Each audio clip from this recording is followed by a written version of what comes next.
Assalamualaikum warahmatullahi wabarakatuh.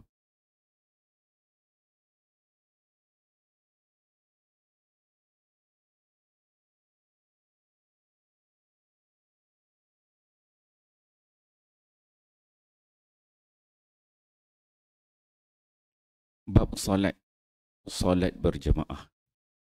Hadis ke-70.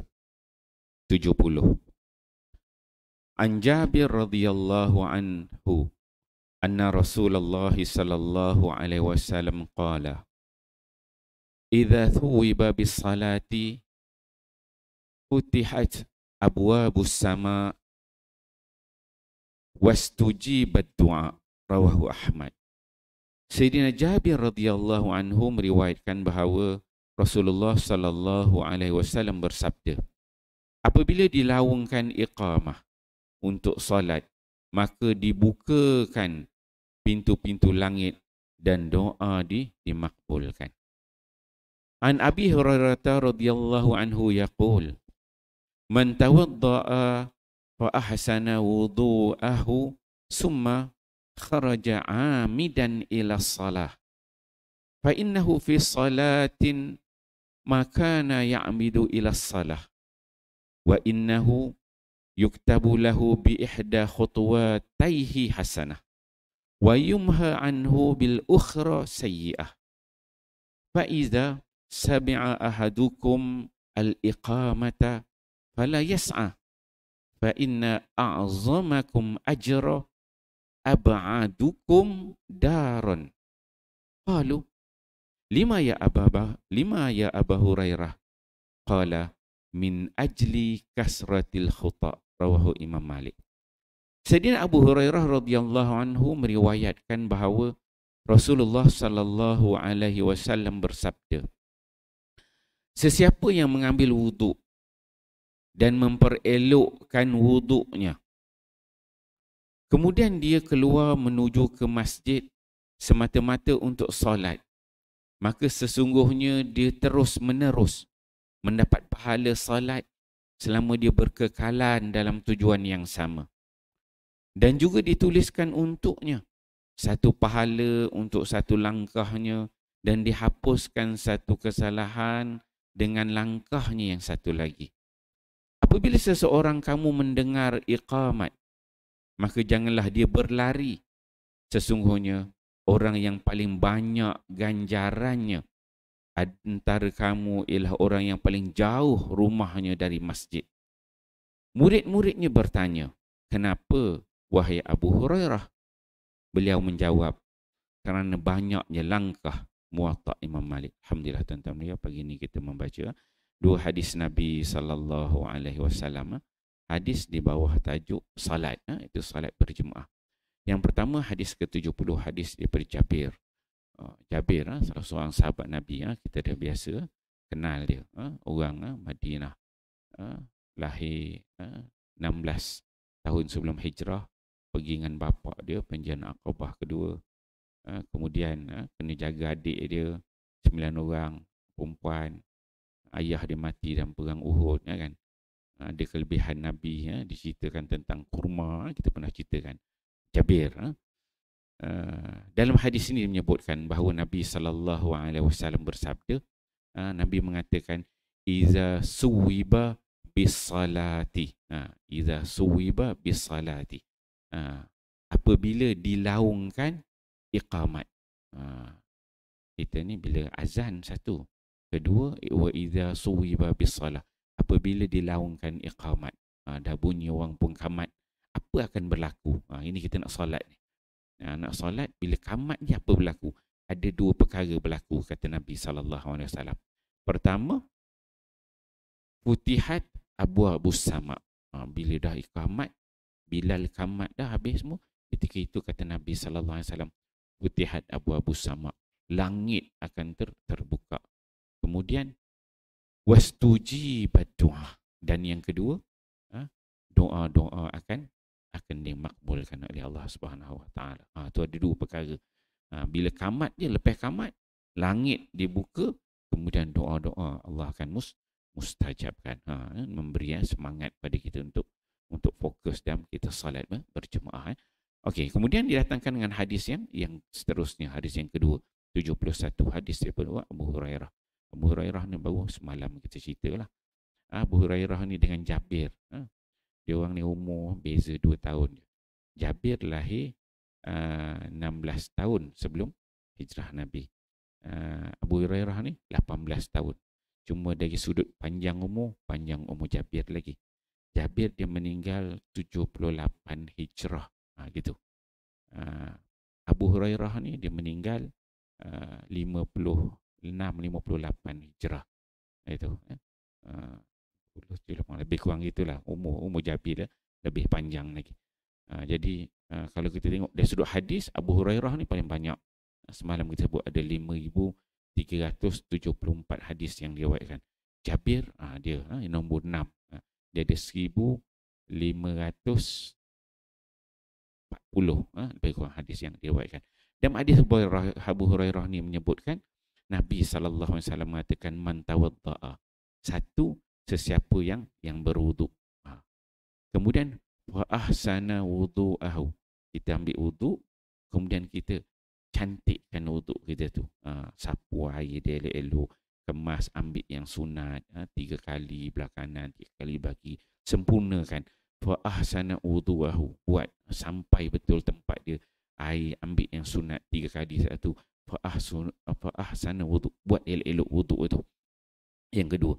Kemudian setelah ambil wuduk, cantikkan wuduk. Yang ketiga, kata Nabi, kemudian kita keluar. Keluar untuk apa? Amidan ila salah. Yang mana niat kita tu untuk semata-mata untuk solat. Untuk pergi solat. Kemudian kata Nabi SAW, fa innahu fi salatin makana ya'midu ila salah. Kata Nabi, kalau kita duduk dekat rumah, kita nak datang ke Surau Haji Maksum ni, mungkin perjalanan kita tu ambil masa 5 minit ataupun kita jalan kaki 10 minit. Kata Nabi SAW, kana ya'midu ila salah. Fa innahu fi salatin makana ya'midu ila salah. Selagi mana kita dalam perjalanan kita itu, kita dikira dalam keadaan sedang melakukan salat, sedang berdoa. Pahalanya tu kita dapat pahala solat dalam perjalanan tu. Selagi mana niat kita tu memang untuk pergi solat tadi. Dia punya fadilat dia dengan wuduk, cantikkan wuduk, keluar semata-mata untuk solat, dikira semuanya tu untuk solat. Wa innahu yuktabu lahu bi ihdal khutwatayhi hasanah. Kata Nabi SAW, bagi perjalanan kita itu, perjalanan kita pada rumah nak pergi ke surau ni, setiap langkah itu bi ihda khutwataihi hasanah. Satu langkah kita yang sebelah kanan kita itu, Allah Subhanahu Wa Taala akan beri dengan satu kebaikan. Langkah sebelah kanan. Kemudian kata Nabi, wa yumha anhu bil ukhra sayyi'ah. Langkah pula sebelah kiri, maka diampunkan satu dosa. Banyak tuan-tuan. Jadi lepas ni kita pakai jalan kaki pergi surau. Hadis ni suruh melangkah. Kan, pakai langkah jalan kaki. Ikut spirit hadis ni lah. Sahabat-sahabat ada unta, ada keldai kan. Tapi cerita dalam hadis ni langkah kaki. Langkah kaki kanan selangkah, dapat satu ganjaran pahala. Kaki kiri naik ke atas, satu dosa diampunkan. Tambah lagi pahala, tolak dosa. Tambah pahala, tolak dosa. Tu kelebihan. Kemudian fa iza sami'a ahadukum bil iqamah fala yas'a. Kata Nabi SAW, apabila seseorang di antara kamu mendengar iqamat, fala yas'a, jangan terkejar berlari. Ini larangan. Hukum dia makruh. Bila Bilal dah iqamat, makruh hukumnya kita mengejar imam. Tengok iqamat, kita kat belakang kejar, nak ambil takbiratul ihram sekali dengan imam ke, tak nak masbuk, hukum dia makruh. Jangan lari. Kita dengar imam dah takbir, relax, ambil wuduk, relax, tenang kan. Jangan kejar. Hukum dia makruh. Ada satu hadis daripada hadis dalam Bukhari, disebut iza uqimatis salah fala ta'tuha tas'aun. Apabila dilaungkan iqamat, jangan kamu pergi dalam keadaan berlari mengejar. atuha tamshun. Nabi sebut kamu datang dalam keadaan berjalan biasa. Wa alaikumus sakinah. Kamu akan dalam keadaan tenang. Relax, tenang. Kata Nabi, wa ma adrakum fasallu. Apa yang kamu dapat? Maksudnya rakaat itu, maksud nak kejar, kalau rakaat pertama, tak dapat rakaat pertama, tak apa. Ambil rakaat kedua. Kalau kita relax, tenang, tak sempat rakaat kedua, rakaat ketiga, tak apa rakaat kedua. Wa ma fatakum fa'atimmu.